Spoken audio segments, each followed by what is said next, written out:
Welcome, everybody, to What? Not Another Reselling Podcast here on Jack's Treasures YouTube. Our podcast focuses on the live portion of reselling. We don't edit, we bring this to you raw. We try not to sugarcoat or blow smoke, and we want to bring you the truth about live selling. Today, Sorry, I got excited. Today, our topic is going from live reselling to static selling platforms. And our guest today is Michelle of Michelle Collects LLC. She's a live seller on Whatnot and is starting to do static listings on eBay, Poshmark, Depop, and other sites. She's an amazing seller who has been the host to some amazing raid trains we've been on. And she's a friend who supported us in our live selling journey and seems to source the most amazing items. Oh my God, yes. Introduce yourself, Michelle. Hi, I am Michelle of Michelle Collects LLC. I guess I mostly sell on Whatnot, I guess. Not so much anymore. I still try, but I do. I sell on eBay, Depop, and a little bit of Poshmark. We do Facebook Marketplace too. But I would say mostly Depop is my number one right now, since I literally just started eBay just like 2 or 3 weeks ago. Okay. But yeah, that's who I am. Wow. Well, we have a question for you. Oh, here comes. This is the good one. This is an awesome question. How did you come up with the idea to have me become your Whatnot father? Of all people, if you guys don't know, Michelle Collects is my Whatnot daughter, and I've never met her in real life. Yes. But yet, exactly. Yet, but we yeah. will for sure.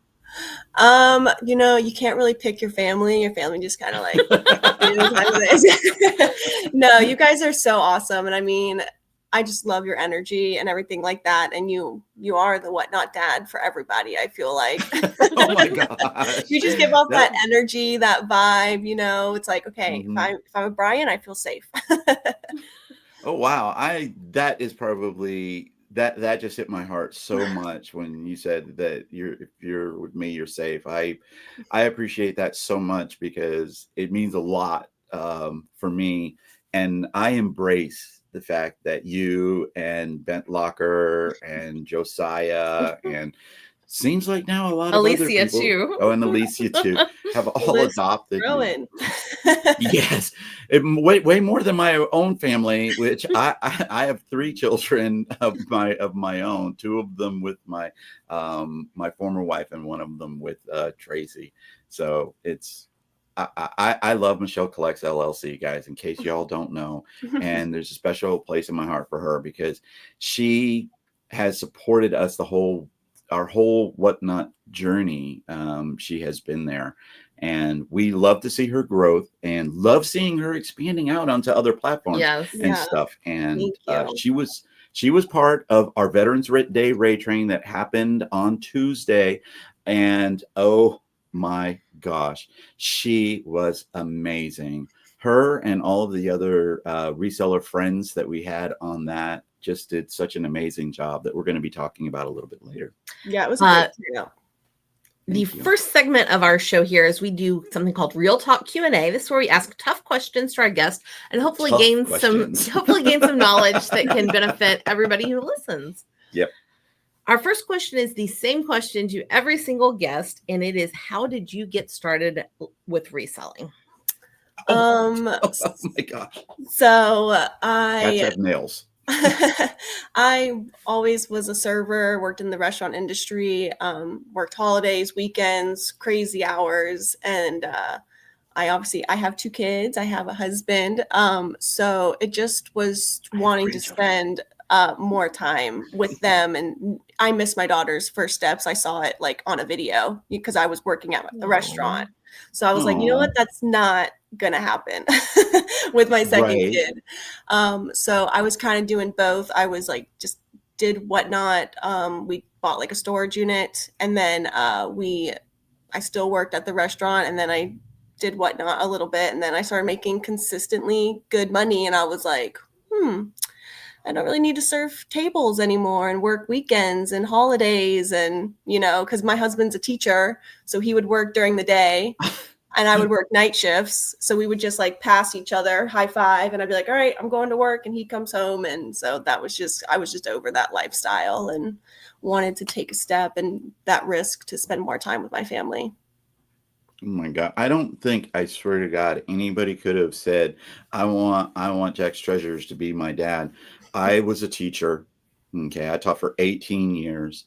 I missed so much of my son's first 4 months of his life because I was in the Navy. And 2 weeks after my son was born, I got deployed for 4 months. And so I missed the first 4 months basically of his life. So I missed a lot of stuff. Yeah. And that meant a lot when you said that you missed your daughter's first steps and you said you weren't going to do that.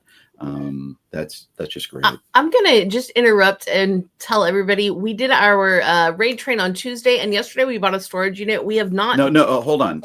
We didn't buy one. Okay, we bought three. 3 storage units. So we have not been home a whole lot spending time with our cats, and they are very needy now. So I do apologize for they keep walking up, climbing on me. They like, where have you been? Neglected, I think. It would not be anything with Jack's Treasures if we didn't have a cat involved. I gotta have the cat. I have the giraffes, you guys have the cats. Yes, she does do giraffes, guys, which is I don't know how she feeds them all because they're so tall and everything, but she's got them all in her house. Funny story. One of our very first storage units we bought, we call the giraffe unit. That lady collected giraffes like you wouldn't believe. There's always giraffes or everything. elephants. Giraffes or elephants always in a unit. I'm like, okay, we'll just add to the collection. Oh, I love that. But a follow-up to that first question is what are your feelings about live selling, about Whatnot or other live selling platforms? Yeah, especially since you said that, you are transitioning over into eBay and other static selling sites, I'm guessing. Are you doing live selling on Poshmark or? I haven't tried it. I haven't even watched like a live sale. I know they do on eBay and Poshmark. I haven't watched those types of lives, so I don't really know how they work. Definitely something I would want to try. But for Whatnot, I mean, when I was consistently like only doing Whatnot, I mean, I would do 4 or 5 shows a week. I was almost live every single day doing random polls, just we source every single day, go into the bins, thrift store, yard sales. And it was so much fun. It still is fun. And like, we just growing and learning, I think also like, cause when you're in the beginning, you're not sure, like you have the shipping questions and you have reduced shipping questions. And then once you get like an understanding of your product, how to ship it and stuff like that, I think that's when like the fun kicks in. Because every time someone starts, they're like, oh, the shipping, oh, this. And then we did start to do like special shows, like our purse shows, Disney shows. And that really kind of stepped it up for us as well. But I do enjoy the live selling and hanging out with my friends and like talking to the chat and stuff like that. There's always, negatives to everything, you know what I mean? But I do enjoy Whatnot. You get every now and then like one bad apple, but it's nothing. I've worked in the bar, you know what I mean? I can handle anything. Right. I can handle the trolls and stuff. Right. But I do enjoy the live selling. It's just now, since I am seeing the amount, like obviously money is, why we're all sort of doing this, and I can see that I'm making and feel free to say anything, believe it or not. I mean, we want this to be unfiltered. We want the truth to be out there. And the truth is a lot of people do not make eBay and static selling listing money on Whatnot. And that's one of the realities that we do want to point out. We're currently trying to balance that. We let our eBay just die basically doing Whatnot, and that's now Parrot Cat, by the way. That's Jessie, in case y'all don't know, and that is her perch. Every time that Tracy and I are sitting down, that's going to be her spot, including when we're eating dinner. Reserved seating. But yeah, we're trying to find that balance too, and I'm trying to kick that back up a notch, and it's tough, but it's definitely rewarding seeing them working together. Yeah. So please don't feel free to say anything that you want. There's no repercussions. Yeah. Because I felt a little bit of, oh, I don't want to bash Whatnot, or I don't want to do that when you were answering that question. Number one, they're not watching. Yeah, they don't care. They don't care. Not with my like five followers, and 2 people that watch. One will be, Tracy's mom. The others, Apex Jeff. And Apex Jeff. Yeah. Oh, and Chris. We love Jeff. We love Jeff. Jeff is awesome. When I did though recently, since I started like Depop and eBay, and I know I was selling my inventory for low. I knew I was on Whatnot, but I also buy my inventory very, very low. I think that's probably why I was able to be so successful with the Whatnot, and everything like that. Like when doing prime time, like I could start things at $1. Now I do like $3 starts, whatever, but I am able to source my inventory very, very low, which helps out a ton when it comes to Whatnot. Now, when I list stuff on like eBay Depop, I'm in that mindset. Okay, I can buy a little bit higher if I know I have that room to grow. But then what I started doing with my Whatnot shows, especially like my purse shows where I'm doing like my Coach bags and my higher brands, I'm tired of being robbed, basically, is what I tell people. I'm tired of being robbed on Whatnot, doing, starting these bags so low and they sell for, once again, I do source them low. So it's, not end of the world, but if I could get a higher price for it, I'm going to get a higher price for it. So when I do my purse shows, I'll start a purse at $50. I'll start a purse at $100. It's and people will still buy it. And I just think I was stuck in that mindset of I have to start low. I have to do what these other people are doing, but I don't draw the crowd of, 40, 50, 60 plus people. That's just not.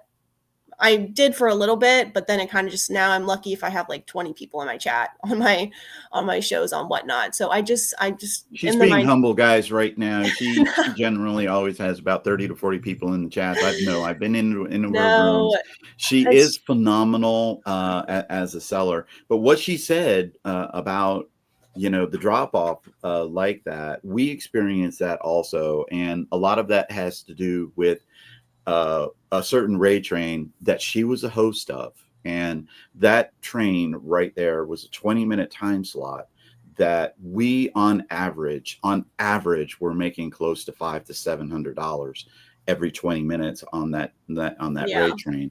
And unfortunately, some people were really, really jealous of what was going on and decided that they were going to torpedo that that raid train. And no, that was definitely when the first initial, news came out that it was going to end.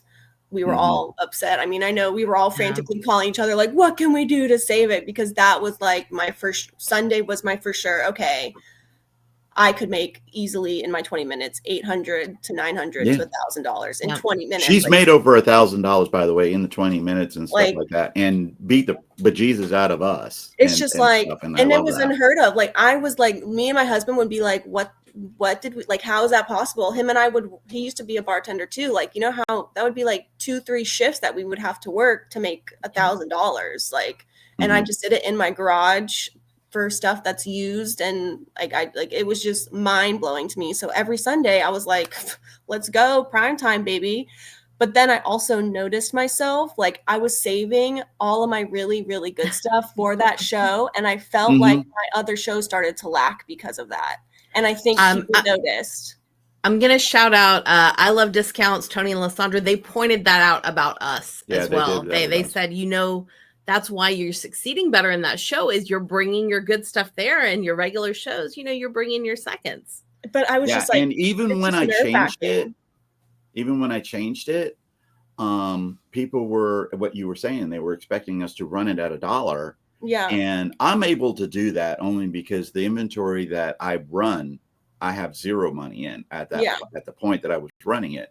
So I was still able to do that. But on prime time, I could pick up a video game console and I could run it, and it would go for, $80, $90. Good for eBay prices. And I do it on my own shows, and I was getting $30, $40, $50 for the same exact item.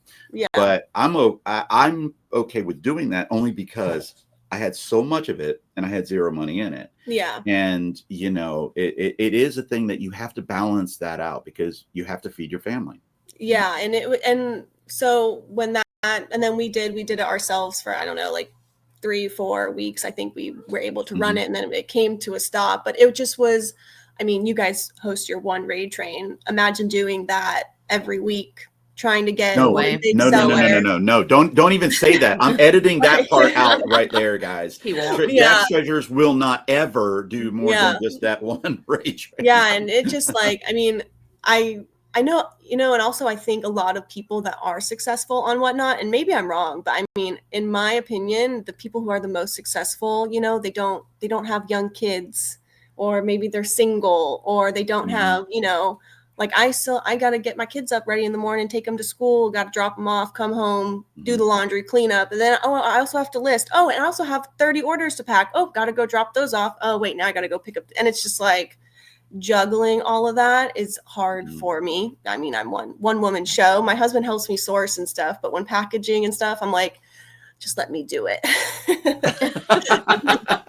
Like, I've had to deal with that a little bit also, especially after this last show where I messed up so bad, and we're trying to fix that all right now. Our next question is what motivated you to start selling on Whatnot, and how did your first show go? So my mother-in-law actually for like 2 or 3 years was like, you need to get on this app called Whatnot. And she's like, I'm broke because of it. And I'm like, no, I don't need to spend my money on Whatnot. I like refuse. Me and my husband are like, gosh, she will not stop talking about Whatnot. Like every time we see her, she's like, have you heard about Whatnot? Did you download the Whatnot? I'm like, no, I have not. And then finally I was like, you know what, screw it. I'll get the app. And our first show, we were in this house. We bought a storage unit. It was like so freezing cold, I remember.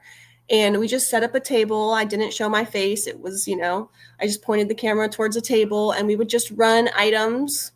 We had the Murano Swan bowl with the long neck. You know, we just got all this glass from this unit, and we were selling it. I sold like a wooden hamburger press. Like John's like, no one's going to buy that. I'm like, I bet you someone will. And someone bought it for like $11.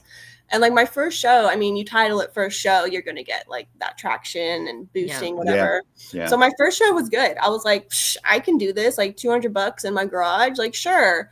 Every single piece of broke I shipped out broke. All of it. The Swan broke. Everything. They sent me pictures. I was like, oof, probably shouldn't have done glass my first show. You know what I mean? But, you know, everything else was fine. And then we just like, continue to do shows. I bought pallets like an idiot. I think every reseller when they start buys clothing pallets, and that was a complete flop. And then I just was like, something's like not working. Like, you know, it was good the first few times. I'm like, I don't want to just sell glass though. Like glass is a nightmare. I still try not to. I'll sell, you know, some Murano and paperweights and stuff like that. But I still like, I just don't want to ship anything breakable. I did the Raid done. That was an absolute nightmare.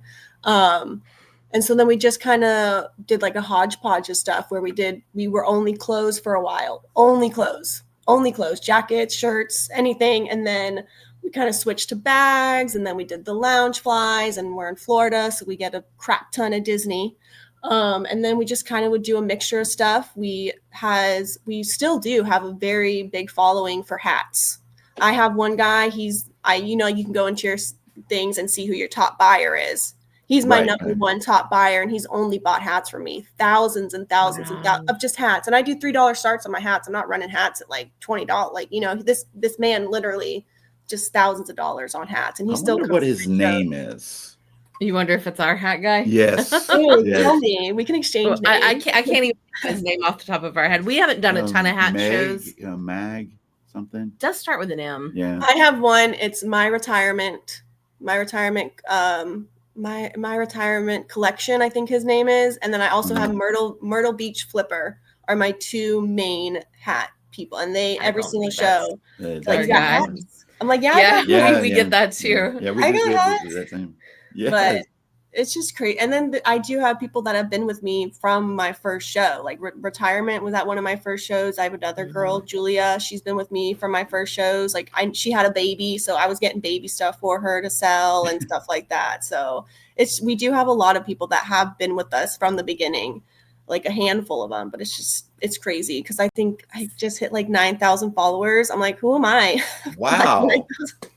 You are almost to that 10K. You were right there. Poop my pants when that happens. Oh my gosh, I can't even imagine. We have the same thing with Repo Man and Willow. Yep. Those are two of our OGs.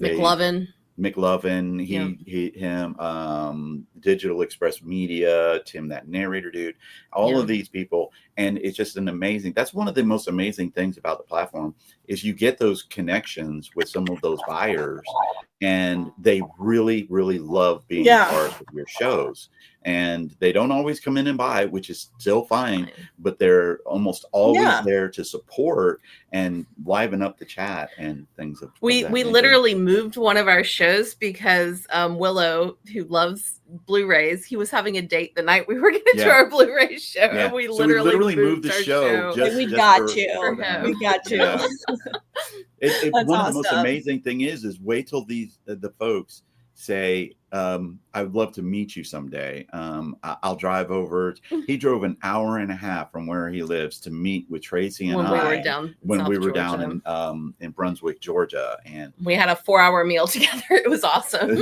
And then we had as many guests on the podcast. I mean, and that's one of the things that I absolutely love is the connections that are made on the Whatnot platform, because you don't get those on eBay. Because you don't have that connection with it. And the live selling on eBay, as we said last week, is ramping up. They did send me a rejection letter today that we don't want you yet because we've seen you in the dresses and the wigs. We don't want it.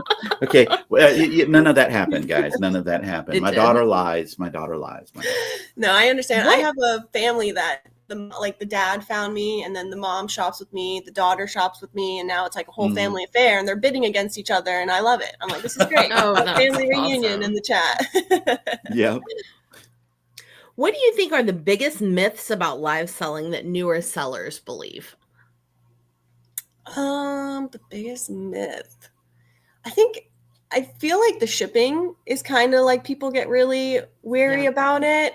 And like all my friends, I mean, I've had maybe like 3 or 4 of my friends that I've helped set up their Whatnots. And I'm like, well, first of all, your first question you need to ask yourself is, what are you selling? Because if you're just selling like clothes and stuff, leave the shipping like as is, learn it, do a few shows, like, figure out. And then like, if you're selling heavier shit like glass and blankets and linens, like that's a whole other, like you're gonna have to then adjust to that. I don't even remember like being scared of shipping in my first show. I was just like, oh, I'm just going to weigh it. I'm just going to weigh the item, run it for what it weighs, and then like run it. And then that was it. And then I shipped everything up. Not good, but I packed it up. I'm a lot better now, guys. I promise. All my glass gets in one piece. I promise. She is amazing, by the way. We have all stuff from her, and she is an amazing shipper. I just like to send things how I would want to receive them. That's like my motto. That's a very good piece of advice right there. Yeah, that is probably to me one of the biggest things too. Yeah, because like I don't know, like I pre-make my boxes before I sell, and then I just write people's names on the boxes, and then like I know they see me like throwing their item in like a t-shirt into the box. I'm like, I promise I fold everything before it ships out. I'm just like tossing it in your box. Like I'm gonna fold everything, play Tetris with all your items so it fits in the box. I'm like, I promise it's gonna be organized when it gets to you. But yeah, I think the shipping scares a lot of people, and I don't know why. Just weigh your items correctly, and then reduce shipping is a whole other story. That's like a whole other chapter. Oh gosh, yeah. We literally have a guest lined up. He had some family emergency that came up, and he was going to be a guest on here to literally talk about shipping. Okay. Yep. And how to do live shipping and things like that. And we will have him on there, we promise. And yesterday I had an hour-long conversation with somebody about shipping on Whatnot, who was on our raid train and was normally sells on First Class Treasures on the district. And he's now going to start selling more on Whatnot also. So be look out for him also. His name is Archie Biscuit Butt, and we're going to try to help him to get that big push on Whatnot, as he has helped us to get a little bit of a push on First Class Treasures on the district. Oh, nice. That's nice.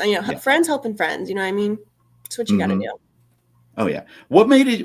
This is a question that Tracy and I have been wondering since we talked to Michelle. By the way, Tracy talks to Michelle, I think, every day. Okay, that's just the way that Whatnot is, and when you make those connections, these types of things happen. So for me, it's like Ken and Corey and Keone. Now, I talk to Keone a lot, and Archie. What motivated you to expand from live selling into static selling platforms like Poshmark and eBay and Depop? Because I would say 90% of the people that are on Whatnot did eBay first. Michelle collects. She swims against the grain, man. She bucked the trend. She's like, F that, man. I'm doing it my way. So kind of previously when primetime stopped, I did notice a big change in my viewership, just people who were coming to my show, and I had to quickly pivot and pay my bills. Bills were still being, they auto pay type of thing, still taking money on my accounts. How dare they?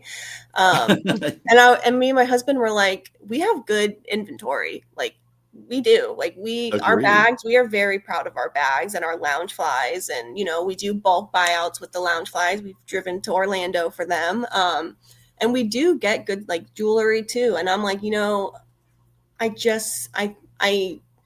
my son just started school this year. He's 4, so he was home with me every day while my daughter was in school. So I told myself, I was like, once he starts school, I have the whole day to myself. I will have more time to take pictures and list and organize. And that is literally what happened. Like my son went to school that first day. First day of school, I think I took a nap and I cleaned the house. Second day, I started posting and listing on Depop and all that. And then my Depop like really started going off, and I was like, dang, like what? And like, and it wasn't even like I'm listing for a lot. I'm putting, $10, $15, $20 items. Like there's no fees on Depop. So that's my favorite thing about Depop is the no fees. So like, even if I put something up there for $10, I would have started it on Whatnot for $3 and gotten $2 and, after fees and everything. And so I'm so curious how you would start something for $3 and then sell it for $2. Well, no, she gets it after fees. Like after fees, you know what I mean? Like, so like with fees, I don't know. I've done that exact same thing. Like I'm known for buying stuff from people's shows at like $40 and then turning around and selling it for $20 on my shows. And somehow or other, I'm proud of that. Well, me. But I just, I see the other, I go to the bins, secrets out. I go to the bins, and I was seeing everyone there doing it. And I'm like, I'm pulling the same inventory as you and I'm selling it for cheaper. This isn't making sense. So I'm like, you know what? And I told my friends, my little bins boys, I was like, I'm going to get on Depop. So we are now competition. But it's just, and now I just know, I didn't like wear the Y2K styles, but I was very aware of it and like the trends. And I have an older sister and I saw what she wore growing up. So I'm very like in tune with like that Y2K grungy, the style that's coming back, into style. So I do sometimes, I know a lot of people pick things based on like sell-through rates. When I tell you, I never Google Lens or comp anything. If I pick it up, I think it's cute. I look at the material, where it's made. I'm going to get it. I'm going to put it in my cart. I don't really do the whole comps thing and look up for how much it's selling. And I've seen a lot of people buy style based and they do just as well as people who comp I see a man at the bins, he comps every single item that he puts in his bin. And if it doesn't have a certain amount, he throws it back. And I'm like, if I think it's cute, I'm going to get it. And someone else is going to think it's cute those type of vibes over here. But our Depop's been doing good. Our eBay slowly has been, rolling out. I'm still learning it. I'm still very new to the eBay thing. I'm like trying to figure out ways without like paying for promotions, but I'm reading that you should pay for promotion. I don't know. So I'm still figuring those out.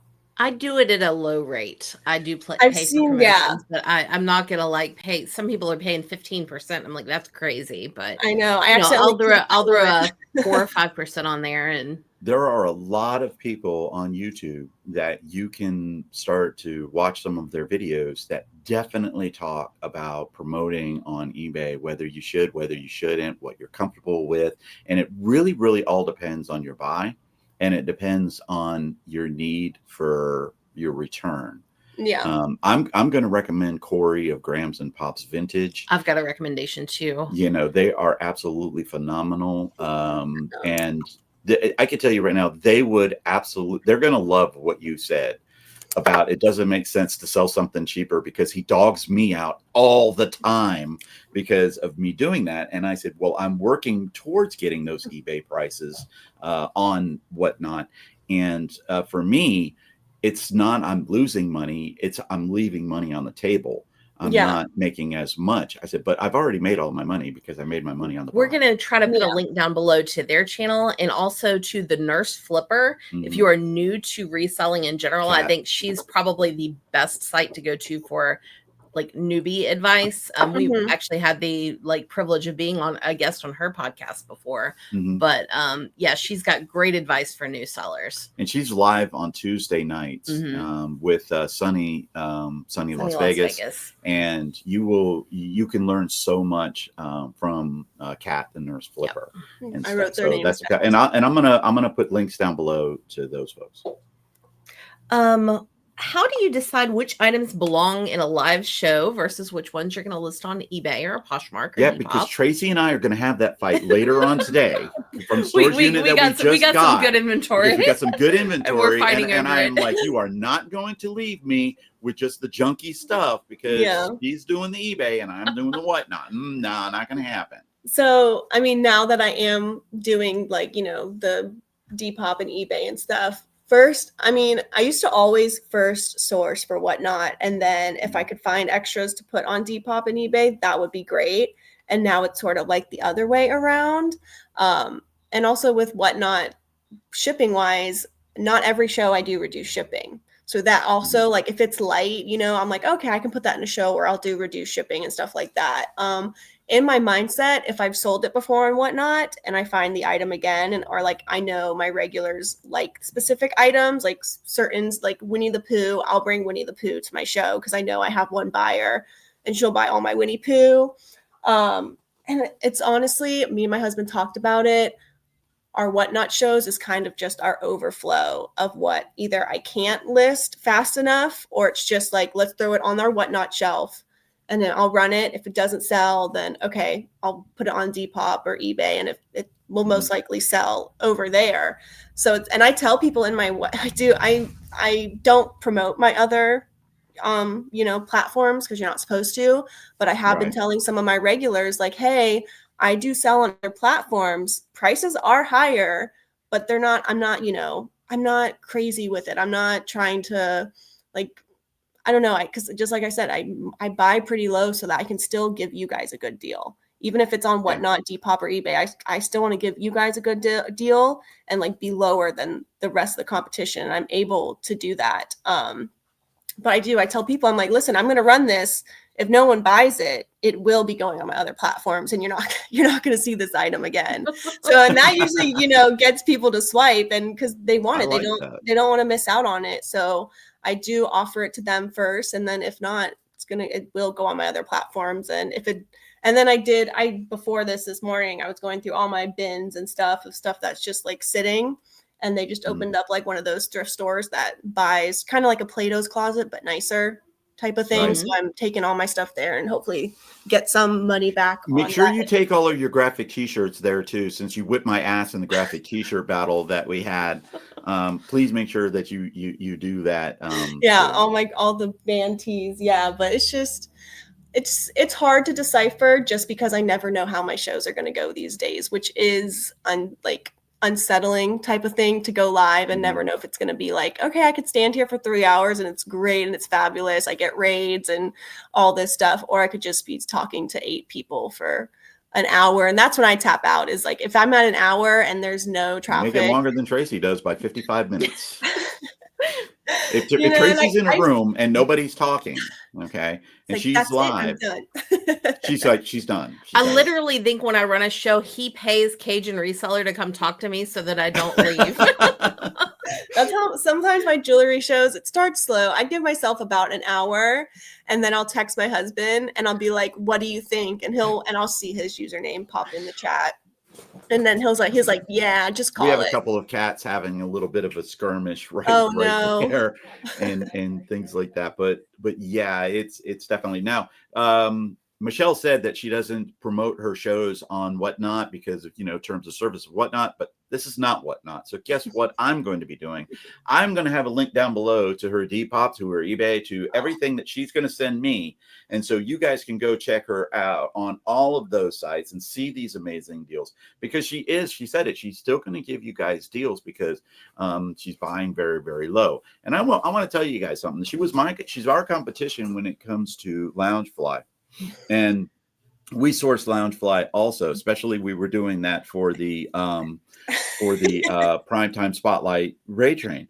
And I'm telling you that she beat me every single time. And I'm buying my stuff brand freaking new and paying an arm and a leg for it. And I'm making like $4 on all of this stuff. And she turns around and runs almost the same bag and gets triple the amount of money that I get. And I'm like, oh God, I hate her and stuff. But in actuality, I love her to death and stuff like that. No, the Loungefly, I have slowed down on selling the Loungeflies. I remember Same here. I do. I have listed some. I listed a few like on my Whatnot Buy It Now.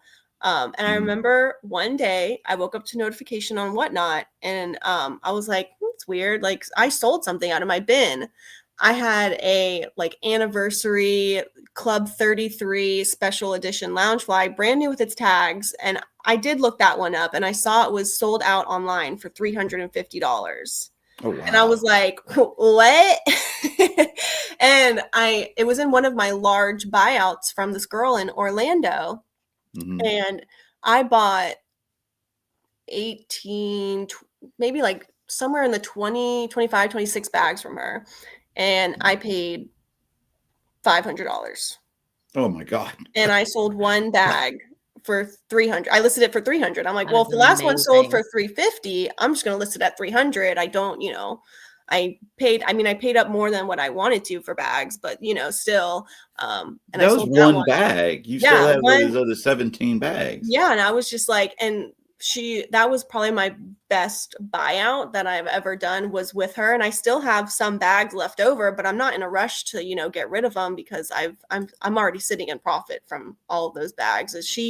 I couldn't believe the bags that this girl had. I was dumbfounded by how many, and still new with tags, and not just Loungefly. Some of them were like Dooney Disney bags that she gave me. And I was just like, was her name Cindy by any chance? No. Well, no, Cindy Golden Girls is amazing, and she always has the best stuff. Yeah, there was this lady, she was in Orlando. We made a day with it with the kids, went to like downtown Disney and stuff like that. But she was about to pop out her 4th child. And I think she had to, pay some bills. And I was like, I will gladly take your Loungeflies for you. That is great. Is sourcing live selling different from traditional reselling on platforms like eBay and Poshmark? So when you source, do you see a difference in the two? Not for me. I mean, for my clothes wise, I go to the bins and I dig at the bins for clothes and stuff like that. So for the mindset, no, because when I'm just outsourcing, having a good time and shopping, and I'm in my mind, I kind of, think, okay, this could be Whatnot. Okay, this could be Depop. And then for the ones I know I'm going to list, I will, like I said, I'll pay up for something, I'm very cheap. So even like $5 is me paying a lot for an item type of thing. You're a reseller. I'm like, $5? Can you do 3, please? You know what I mean? So it's just, if I can send a low ball, I definitely will. We were talking about that yesterday on Sunshine Treasures live channel. He was talking about how he hasn't had much traffic on his shows either. And then we were just talking about how we lowball people on our downtime on Facebook marketplaces. That's what we do for fun, is lowball offers on Facebook. I'm like, someone's going to say yes. And, someone will say yes to the lowball offer. And then you got to hop in the car and go get it. Right. What skills have translated from live selling over to selling in static listings, and which ones didn't? I definitely think like me being more descriptive and stuff like that. I mean, I know a lot of people, they want like measurements and pit to pit and stuff like that. And it's weird because in like my last live stream that I did, someone asked me for like the measurements and the pit to pit. I think that was the first time ever on Whatnot. Someone asked me for measurements on a shirt. I was like, yeah, I can go get my tape measure and measure the armpits for you. But I mean, I don't really try to like have it be a different mindset with Whatnot and Depop and eBay. I just kind of, like I said, I pick what I like and what I think is cute, and it just kind of depends on the mood I'm in that day if I'm going to list it or not. I mean, I like yesterday I listed a few items, and before I could put them away, like 3 things sold, which was an amazing feeling. I That was is like, great! I awesome. didn't even That put is it away awesome. put it away in my bins. I can just grab it out of the pile. Also, yeah, I don't really So think she literally is turning an eBay into Whatnot, because the biggest benefit to Whatnot that we tell everybody is the instant sale and the instant money that comes in. You guys now are seeing Michelle Collects LLC's eBay is insta sale. Okay. And then, oh my gosh, that is amazing. Yeah, I was on. Go ahead. You go ahead. No, you go ahead. I was just going to say, I think that's the tough thing for people who are only on eBay and stuff, is letting their stuff go a little bit lower. But sometimes, I would rather have $20 today than $25 6 months from now. Yeah. And no, that I feel space you. it creates. Yeah, no, I understand that. Like, because I mean, I list my stuff, and then when someone sends me an offer, I'm like, I usually 90% of the time, I will accept an offer unless it is an offensive offer. I hit decline, but as she does on the marketplace. Because like I had something, I literally posted it, and like within a few minutes, someone sent me like a shitty low offer, and I was like, no, maybe if it had been listed for a month, I'll accept that. But I'm like, I literally just posted it, so I counter offered, and they didn't end up buying it. But sometimes, like with that, I listed a wool jacket the other day, and I looked it up, and I think I listed it for like $60, and then in like 3 hours it sold for $60, and I was like, shit, should I have priced it higher? Like, should I have priced it higher? But I was like, you know what? I probably paid $2 for the sweater, so it's kind of like whatever. I can't really be mad about it. I'm very fortunate about where I'm able to source and how low I'm spend on my stuff, that I'm able to do, accept. We're going to keep your location a secret so that other people just don't flood into that little area and spoil it for everybody. How do you balance your time that's required for prepping static listings versus prepping for live shows? So my photo setup where I take my pictures is inside my house. It is right where my front door is. We built our house, so I have this huge entryway with my door, and we have a huge light up top. We don't use our front door. We use the garage door. So literally no one walks in that space. So that is my photograph area. And so like my kids will be watching TV or eating snacks, and I'm able to like be in the house, take pictures, and list at the same time. For my Whatnot stuff, these are my Whatnot shelves. So I have to be like in my garage. I have to fold up stuff, put it on the thing, pre-make my boxes, make sure everything's ready, make sure my stuff is charged, make sure my lights are on, and get the jitters out of the way, and make sure I know like where my stuff is. For like raid trains, like for prime time, I would literally, John, my husband, hated Sundays because of how stressed I would be. Because I would number, to go the fastest, I'd have to have everything numbered. Everything had to be in order. I had to know I would literally, before I'd start, I would run through, okay, this is item 1, there's item 2, there's item 3. We've done that too. And like my husband's like, okay, well, I'm not gonna see you for like 3 hours, even though it's a 20-minute show. You're gonna be prepping. I'm like, yeah, it's 20 minutes. I'm gonna prep for 3 hours. You know what I mean? So that was definitely. But now I think that I've kind of, not that I take Whatnot, I don't take it as seriously, I guess, as I was a few months ago. I just kind of hit live, and then whatever happens kind of happens thing. My people will show up, my friends will show up, and I'm very fortunate of that. I just don't put too much thought into it anymore, unless it's like my purse shows. Those I do. I take the time to take pictures and list it and categorize it. But usually with like my random pulls, It's just random pulls. I'm throwing random stuff on my shelf. If it sells, it sells. If not, either yard sale pile, Depop pile, or whatever. So it's just kind of, I'm just easy, go with the flow type of vibes. I don't really think too much into it, but that's just my life in general. I don't think too much into anything. What is your best advice to anyone who's thinking about live selling already and maybe hasn't started static selling yet? I think live selling has a lot of positive, especially like your own things, like even in your own closet. Like my friend the other day, she was like, she's never done Whatnot, but she's watched it, and she's like, I just went through my kid's closet, and I have so much of his clothes, and like I don't know what to do with it. I'm like, hop on Whatnot, do a dollar start. You know what I mean? Like your kid's probably worn the clothes to heck, but they're still in good condition. I'm like, it's a good way to just, I think people think too much into it about like the inventory that they have and what they need and the persona that they need to put on and stuff like that. And I think it is just as simple as going live and being yourself and just, rolling with the punches. And it's just kind of like you have to learn by trial and error, just like anything. Mm-hmm. But I just wouldn't be scared about it. I would just do it. And then once you're in it, you're like, oh, this is easy. Like I used to be so nervous going live, and my husband would have to like pep talk me to go live. And then I do it and I'm like, oh, that was great. I can do this. And so I think it's just taking the step to actually do it, which I think people are the most hesitant about. And just like with eBay and Depop, like, I mean, I was on eBay before I started Whatnot, and we had a bad experience. And I was just like, me and my husband were like, that's it. We're done. We're not doing eBay. We swore off eBay. So we did the Whatnot. And then we were like, okay, let's try eBay again. And so we tried it again. And now my husband's like kind of eating his words about my eBay. And I'm like, I'll like send him a screenshot of something that just sold. I was like, you just pepped up on that one, I might add.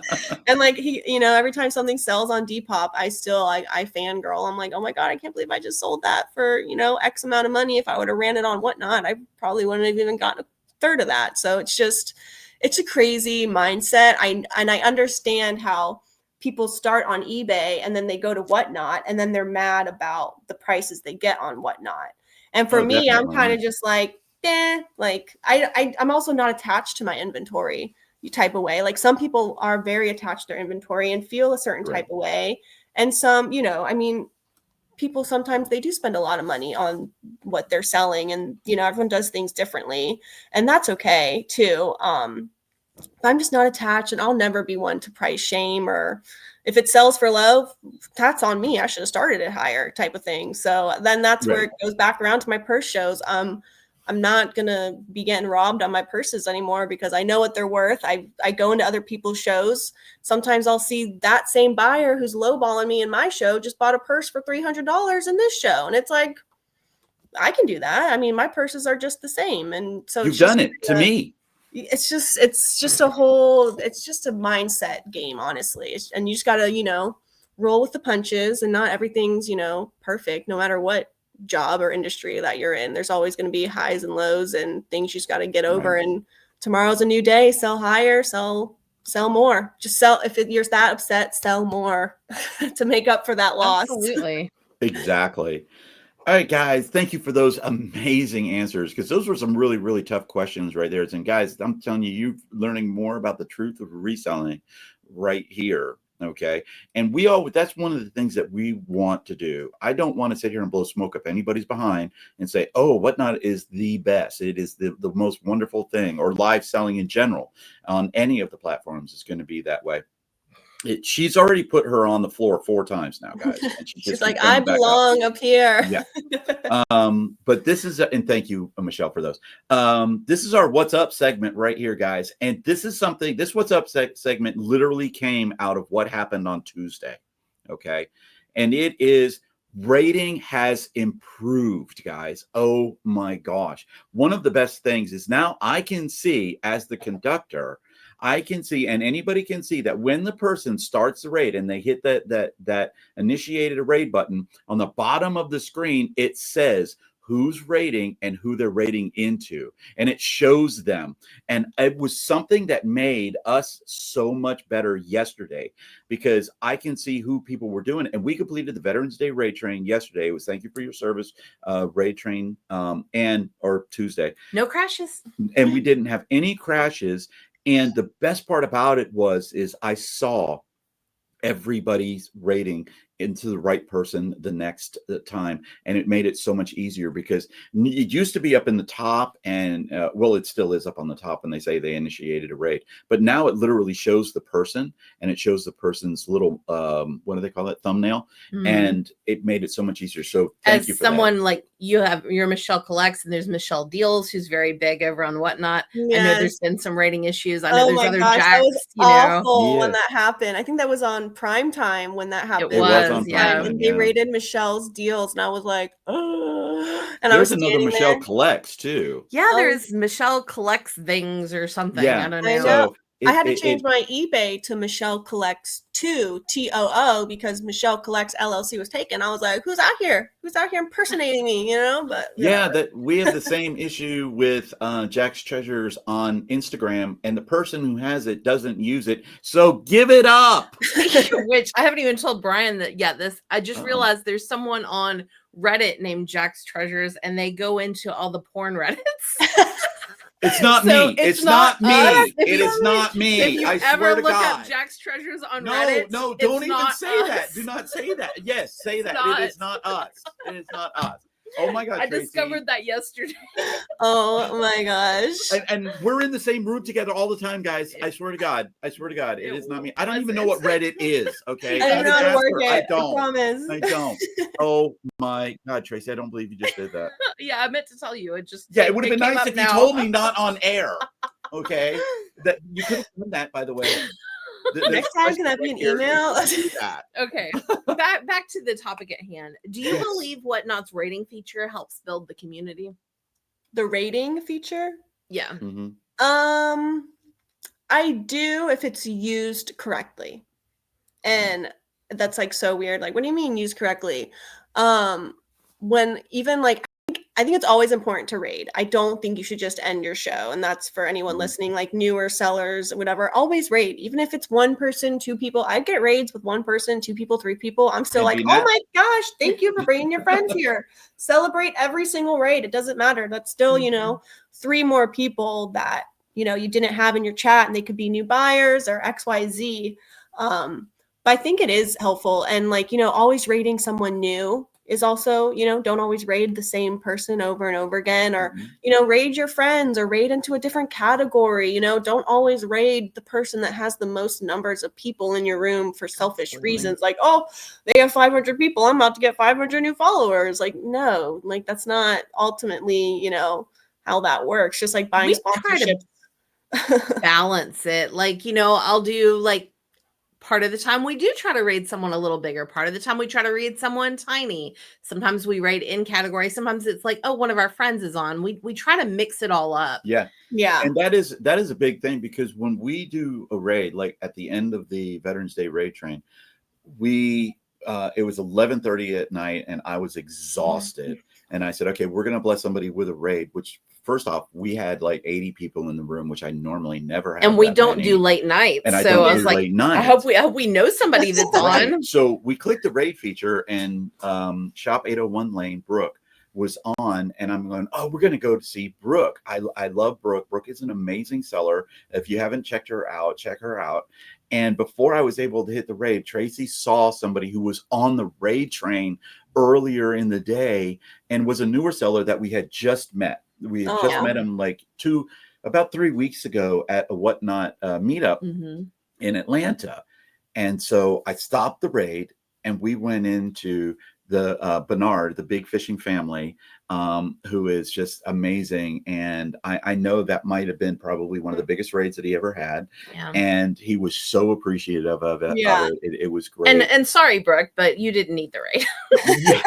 You didn't need us. We will raid. We'll raid her one day, because I absolutely she's a really good person. But yeah, no, she always has like her followers are like diehard followers for her. I forget what she calls them, but like, you know, and everyone Colt. She's got the Colt. She's got the Yeah, 801 lane Colt. Colt. And everyone tips $1, and then everyone just tips her $1, and I'm like, what's going on? I know. I've done it Her shows too. are But crazy. I do have to put you on the spot here. Okay, do it. How do you rate somebody incorrectly? I think rating incorrectly is when a big seller raids into another big seller. I think that's wrong. And they're all about, using their platform to help each other and community over, and like I've maybe once in a blue moon, I've seen them raid someone small, but 9 out of 10 times they raid into another big room. And I just feel like the smaller guys deserve, like, I would shit my pants if someone raided me with like 100 and something people. And I like, I've seen it happen to my friends, and like I've seen people be raided by, big people, but most of the time when I see, a big group, with people with wings, they raid into other people with their wings. One of our biggest raids ever was from our Fab Finds in the Disney category. And, I know they've probably had a little bit of controversy, but they didn't know us. It touched my heart that they raided some little guy, sitting there. So people remember, and I will always remember them, I'll remember it too, because it was one of the worst times for us to get a raid, because we were on a raid train and we were getting ready to raid like 2 minutes. We were literally on for like 1 or 2 minutes, and I said, I can't do anything, I don't have anything ready to go, but come into my show next time and I swear to God I'm going to do it. And we did. I promise. Yeah, I know. We did do that. Yeah, no, I mean, I just really, everyone always talks about wanting to help each other out on the app, but then actually doing it is another thing. So I just think, in my opinion, if you like, have hundreds of people in your room, you might as well go raid someone that probably will never have hundreds of people in their room. Just like going back to primetime, I could never pull those numbers by myself. I could never pull, when we had Harry Tornado. Yes, you can. No. I remember when he got Harry Tornado on it for Super Bowl, I was like, I'm on a raid train with Harry Tornado. Like, oh my God. I mean, he blew us all under the wall. He fucking made like $3,000 in his 20 minutes, but it was just like, it was crazy. But I don't know. I just think. Can we have a show without mentioning Harry Tornado? No, I think Harry Tornado has been mentioned every single episode of this podcast. And your wife, we have reached out to Harry. Josh. His name is Josh and Haley. That Harry guy. Yeah. If we could get him on the podcast, that's the only time we would probably not have to mention Harry, have somebody else mention Harry. I'm sorry, but I just couldn't believe that. Don't be. He's actually a good guy. He's a good guy. Actually very, very. I do very, enjoy very watching them, and people. they do. I think they raid smaller people, but I mean, I guess sometimes I don't. I can't. You're gonna have to tell the story. Which one? When you were with Rachel Strickland. Oh yeah, I'm sure you know Rachel Strickland a little bit on Whatnot. One night she was having a Barbie show. She had 3 people in the room. I popped over. The other person left. It's me and Rachel. We're just sitting there talking. She's not even running stuff anymore. We're just chatting. She's waiting to see if anybody's going to come in. Harry Tornado just pops in the room. And he just sits there and he sits and talks to the 2 of us for 45 minutes. She's selling nothing, but he's just so funny. Chatting with he knew her from YouTube, and that was like my little brush with fame, was sitting there having a conversation with Harry Tornado in a 3-person room for 45 minutes. So he's definitely a good guy. Very, very good guy. Yeah, I've had a few top sellers come into my room. I always fangirl every time. I'm like, oh my God, how did you find me? I'm just like, what the heck? But no, it's just like, I had Bearded Thrifter in my show the other day. I was like, what the heck? Love him. You know who I am? We want to get him on the podcast too. He's amazing. Yeah. Oh, he's awesome. For us, it's Noah Baller. Yeah. Oh my gosh.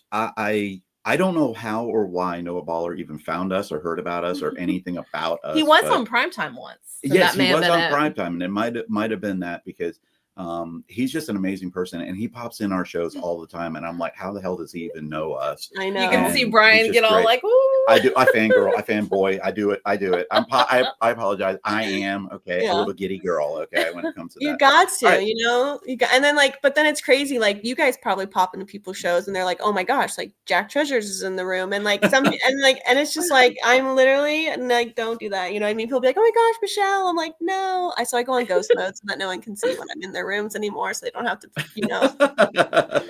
I'll just like type secretly, I'm here, you just can't see me, type of thing. But it's crazy though. This is our Shine the Light segment where we shine the light on 3 sellers at 3 different levels, a growing seller, an established seller, and a newer seller. Okay, I actually did that way out of order. But today we are doing away with our Shine the Light for today's episode. Today we are showcasing not 1, not 2, not 3, not 4, not 5, not 10, not 20, not 30, not 40, not 50. Today, guys, we are showcasing 70 of the most amazing sellers that I know on the planet because they are just so amazing. And we will put links to every single one of them down below. When she says we, she means me. Yes. And I am going to do that. And we are going to interchange who these people are. But who were these people, Tracy? These were the people on our Veterans Day raid train. That did what? Came and hung out and participated. How much money did we donate to Stop Soldier Suicide? We personally wound up donating $1,400 directly to Stop Soldier Suicide. No, we didn't personally do that. Well, that's what we did. That's the amount that I sent over.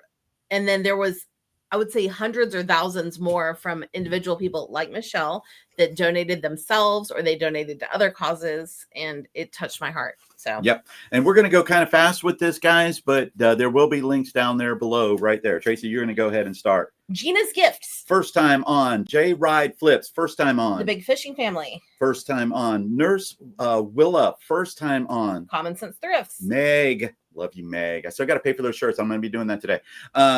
First time on. Buffalo Pickers. Hand salute Buffalo Pickers. He was a Navy an Army veteran too. First time on. I Love Discounts. First time on. Yes. Mama Bear 713. Second time on. And she's your neighbor. She is? She is. Not directly. Not literally. She lives in Tampa. Oh, Four okay. Seasons Picker. Yes. First time on. Ladybug Luttrell, Joanne, second time on. 60, second time on. Michelle Collects LLC, first time on. Hopefully she'll be on next time. Wolverine Flipper, second time. Nikki's Corner, I know you know Nikki's Corner, second time on. Designs by Neo, second time. Homeschool Mama was supposed to be on, guys, but please give some prayers to Lauren and Josiah. They had a death in the family on that day, an hour before the train. But I am still going to shout them out, and I'm still going to give them the shirt and everything. Well, they'll still be on the shirt, and we love them. Cajun Reseller. Second time on. Cato Marie, second time on. Marcy Sells Things, second time on. My bestie. Word of Vintage, second time on. Man of Steel, first time. Love you, Francisco. Your story touched my heart. Sid 90, first time on. Noah Ballers, first time on. That's right. Cajun Queen Betty 2011, first time on. Fireball Flipper, first time on. Auroral Squirrel Kristen, second time on. Flippin' Serendipity, first time. Just Peachy Martha Jane was supposed to be on, but she had an emergency also. We found out about it afterwards because during her emergency, she couldn't text us, but we took care of it. But I'm still going to shout her out. Just Peachy Martha Jane, first time on. T. Lindman Collectibles, second time. Tracy's bestie right there. Drifting Thrifters, first time on. Princess Catherine, first time. Biscuit Butt, first time on. Collins on the Move, second time. Fundamentals Derek, second time on. Dark Angel 21, also known as Dr. Kangle, first time. Tim, that narrator dude, Tim gave me the first big raid that I've ever got, and I didn't even know what the hell it was. I promise you. I don't know how he still is my friend. First time on. JJ Shopper, first time. Amy Joe, 1966, first time on. Double Tray, first time. Coco Loves Life, first time on. Tennessee Treasures, first time. Gulf Coast Pickers, first time on. Crystal Max, first time. I Can Hustle All Day, Chad, first time on. Secondhand Sarcasm, first time. Large Wingnut Shane, second time on. Cindy Golden Girls, first time. Michigan Grail Seekers, first time on. And they donated an item that we sold for $50. Yeah. That went to Stop Soldier Suicide. The Perfect Price, second time. There's a pallet buyer for you right there. Good. She's been on our podcast. Perfectly Blessed Angie, second time on. A Beautiful Blur, first time, and the funniest person I possibly know. She is. We can't wait to meet Sarah and Angie. Yeah. Mad Hatter Flips, second time on, and we didn't screw up this time. Mom of Two, 8897, second time. Jen's Multiverse, first time on. Blazing Bunny, first time. Luna Loot, first time on. Emotional. I love Luna. Rosie and Jess, second time. Hanger 909, second time. Diana. Call me Gigi, first time. A reworker's passion, Leslie, first time on. Jarhead entrepreneur, first time. TJ, you were amazing, my friend. You were amazing. A natural state of high, first time on. That's right. She filled in for D Middleman Picker, who had the issues, is having some family things. I'm sorry, life happens. Okay, life happens. And he will be on, I'm hoping, next year. The Gumby Man, first time on. Jenny Down South, first time. I'd flip that. Joe and Nicole, first time on. Dan in Demand, first time. There you go. Gwen's Vintage Kitchen, first time on. Cassandra 0328, first time. My second favorite, Tracy on the Planet, Vintage Thrifter, second time on. And Lover Dogs was there too. Yes.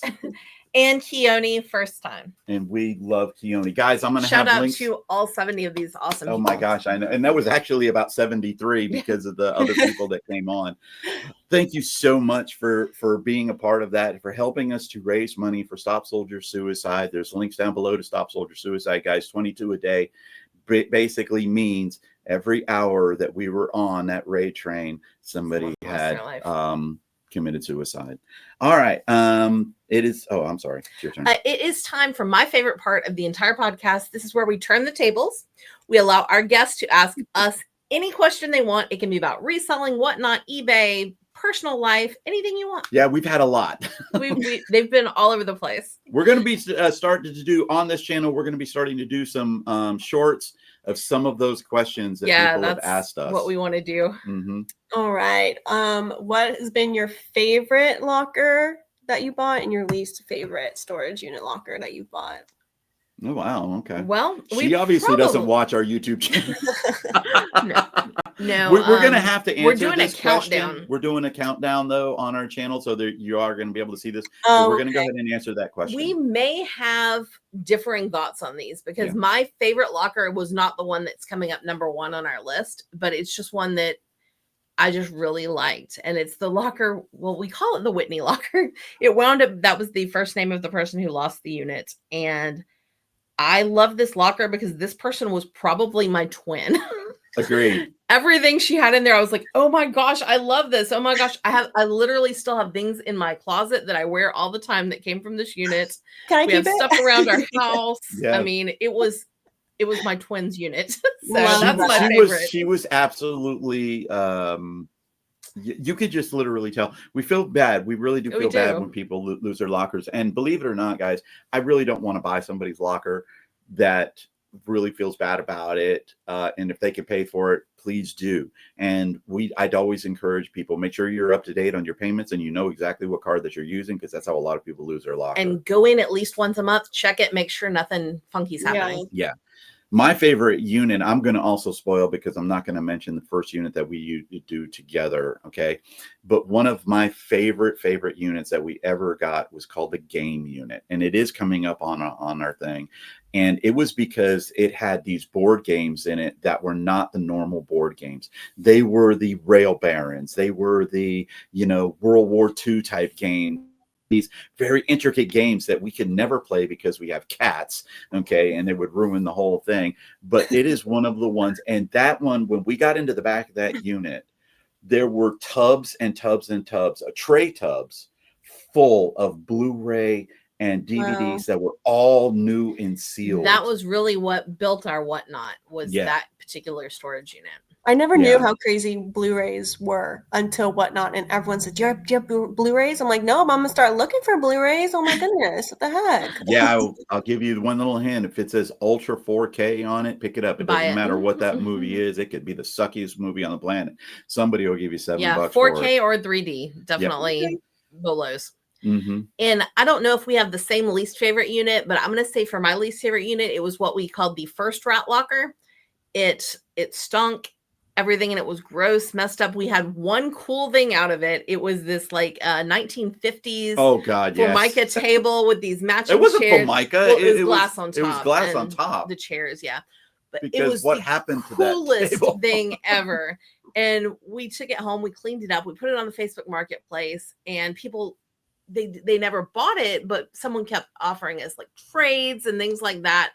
And then we accidentally broke the table, the glass. Just to let you guys know, those glass tabletops are great. Okay. Unless you pile a bunch of shit on. Heavy stuff on one side of the table and a bunch of light and lighter stuff on the other side of the table, then they snap. But that was literally the only thing worth a damn we kept out of that unit, and then we broke it. So that's my least favorite unit. My least favorite unit is going to be the Freddy unit. Ooh, that one was rough too. That one was rough. That unit was a double unit. It had a front door and a back door, and he had furniture in there that I'm pretty sure he had it in there for about 25 years. And it was an outdoor unit. So all of that furniture got ruined. Every furniture got ruined. We made more dump runs with that unit than any other one.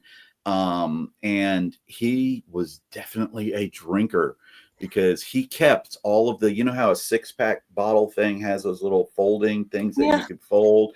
He had every damn one and just kept them. And piles and piles of empty beer packaging. Yeah. So that was probably our least favorite. Another one that would be one of my least favorite is one that we might have bought yesterday. Because when we opened up the door of the unit, it was a $10 unit. It's what we call a throw-in unit. I knew I was going to have to get a truck because of the unit that we wanted, that we paid $60 for. And I said, well, let's do these 2 other units because there was like 4. I said, let's do these other 4 units because they're $10 and I'll just throw them into the truck. And we only got 2 of them. And we opened up the door yesterday and it smelled like human urine really, really bad. And I'm like, well, none of the clothes in here are coming into my house. There's no doubt about that. Remains to see if we find any treasures, buried underneath. But our fingers are worse. That's anything with bugs. Yeah, that's the worst. Oh God, yeah, bugs and rats. We've had 3 or 4 rat units. The one that she mentioned was the first one, and that one was a rough one. Rat locker number 1. Yeah, she's still mad at me about that unit because I bought it, and she's like, "Don't you ever do that again." There's nothing in there. There's a few that bought without he buys the units, but I get the text if he's been outbid or not. So I text him like, "Hey, you've been outbid. Hey, you've been outbid." I don't get a text saying that he won it, so he has to tell me, oh, I bought a unit. He bought this one unit for like $70, and he sent me a picture of it, and I was like, "That's all you, boo. I'm not doing nothing with that one. That one's all on you." Trash. I'm like, really? It was all trash? I could have told you that. Like $70, that's on you. I'm not putting it on my business card. You know what's funny is that we didn't mention that one. Which one? The trash unit that we got. That was staged. So. Oh yeah, we did buy a staged unit one time. Luckily, it was fairly easy. It was fairly easy, but everything in that one, what happened was it's a facility. When they cleaned out the trash out of a unit, they put it in that unit. And they called it a lean unit. We reported them. And they only had like 2 pictures, and you can only see like 1 or 2 things. And you couldn't see like bags and bags of trash on that one. Thank you for that amazing question. We're going to wrap this up. Thank you to our amazing guest, Michelle, a.k.a. Michelle Collects LLC, the one and only. Our next guest, we haven't confirmed them yet, but we're working on a couple of people. It's probably going to be Bernard, the Big Fishing Family. He's going to come on and he's going to talk about niche selling in the fishing gear category. He's an amazing one. We also do have Rocky Top Picker. We're hoping that it's Rocky Top Picker because that's Ben. And I know I do have a record date for him. And then we, of course, are still trying to work on Josh and Haley, Harry Tornado. We're going to see if we can get them on. Keep sliding into DMs. Yeah. Thank you so much, Michelle. We have the last question that we ask all of our guests, and it is, what does the future hold for Michelle Collects LLC? Oh, that's a good question. I mean, I really still hope to keep doing Whatnot and eBay and Depop and all of that. I would love for my Whatnot to start, bringing in what it used to. And it's okay if it doesn't. I will always pivot and figure something else out. But I just hope it still continues and that I'm able to do this. And it blows my mind that I'm able to do this. And I have, such amazing friends and followers and supporters. And it just really blows my mind that this is my job and I get to do it every day and work my own hours. And I can, spend the weekend with my kids again and stuff like that. So I just still hope for the same consistency. I know there's always going to be ups and downs, but I just still hope that we're able to maintain the same flow that we have, and, you know, maybe overnight just grow at, you know, someone buy out my entire eBay store, my entire Depop store, you know, just fingers crossed someone comes along and does that. But you know, we're just going to keep sourcing every day, bins every day, thrift stores, garage sales, and just still put our all into it. I hope one day my husband will get to join me in this full time, but he just loves what he does teaching wise. That I don't think he will ever. He hasn't been a teacher for long then. He's working on year 10 right now. He does ESC kids and stuff like that, and he coaches soccer. So he just loves making the impact. Oh my gosh, that's what he did. Like I said, Michelle, I don't know how you did it, but I coached soccer for close to 10 years as a teacher, and I did coach or teach special ed for 3 years. My first 3 years of teaching and stuff like that. That is soccer's his life, and it's just, he's like the change. He did teach actual like grades and stuff, and he recently switched to the ESC, but he just loves having that impact on the kids and stuff like that. So that's great. Yeah. Well, thank you everybody for watching. We hope you enjoyed the video. Help out with Stop Soldier Suicide and Naughty Cat Cafe. There are links below, and don't forget to like, share, and subscribe. And follow Michelle Collects over on Whatnot and leave us a Depop comment and eBay and everywhere. Yep. Leave us a comment, guys. We appreciate it. Thank you, everybody, for being here. Michelle, I love you, sweetheart. Thank you for doing this. Bye. I'll talk to you later. Bye. Bye, guys.